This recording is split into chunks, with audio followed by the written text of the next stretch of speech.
ایک ایسا وظیفہ جو آپ کے کاروبار میں ترقی دے اور رزق کو کشادہ کرے۔ بہت سارے لوگوں کو یہی شکایتیں ہیں کہ رزق میں برکتیں کیسی ہوں، کاروبار کی ترقی کیسی ہوں۔ تو محترم سامعین و ناظرین، السلام علیکم۔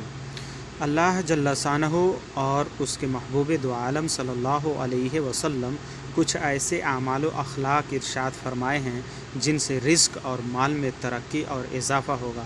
سب سے زیادہ اہم عمل جس سے نہ صرف رزق میں ترقی ہے بلکہ دنیا و آخرت کے تمام مسائل بھی نجات کا ذریعہ بنتا ہے، اور وہ کیا ہے؟ وہ ہے تقوی۔ انسان کے اندر اگر جو تقوی ہے، پرہیزگاری ہے، پاک ہے، صاف ہے اور وہ نماز کا پابند ہے تو اس کا رزق کشادہ اللہ تبارک و تعالیٰ کر دیتا ہے۔ اور بے شمار دعائیں بھی چلتے پھرتے چھوٹا موٹا وظیفہ بھی بتایا گیا ہے کہ 111 مرتبہ ہر روز یا وہابو پڑھ لیں، یہ رزق کا خیر و برکت میں اضافہ دیتا ہے، اور یا باسطو فجر کے وقت پڑھ لیا کریں۔ اب اگر جو آپ نے کاروبار کا ارادہ کر لیا ہے، نئے کاروبار کے ترقی اور خوشحالی کے لیے یہ قرآنی آیت ضرور پڑھیے۔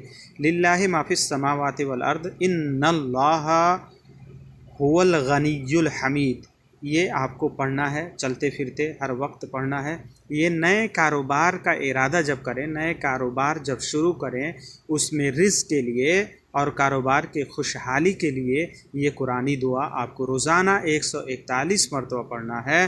انشاءاللہ تبارک و تعالی آپ کے نئے کاروبار میں خیر و برکت ہوگا۔ تو جب آپ نے نئے کاروبار کا ارادہ کر لیا ہے تو اب بہت سارے لوگ یہ ہوتے ہیں، نئے کاروبار کر لیا، اتنا روپے پیسے پھنسا لیا، یہ کیسے نکلیں گے؟ تو آئیے میں لے چلتا ہوں رسول اللہ صلی اللہ تعالی علیہ وآلہ وسلم پر درود پڑھتے رہیے، اور یہ درود صرف اور صرف خاص کر کے برکت کے لیے ہے، دکان کے لیے ہے، دفتر کے لیے ہے، کاروبار کے لیے ہے۔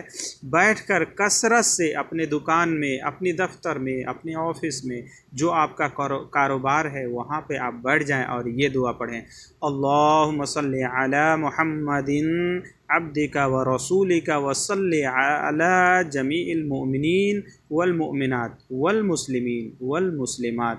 اتنا پڑھنا ہے، اور یہ آپ کے کاروبار میں برکت کا وظیفہ ہے، اور یہ ایک درود بھی ہے، اور یہ ایسا درود پاک ہے جو اس کے پڑھنے سے کاروبار میں فٹافٹ برکتیں نازل ہونا شروع ہو جاتی ہے، اور رسول اللہ صلی اللہ تعالی علیہ وآلہ وسلم اس بندے سے خوش بھی ہوتے ہیں۔ وما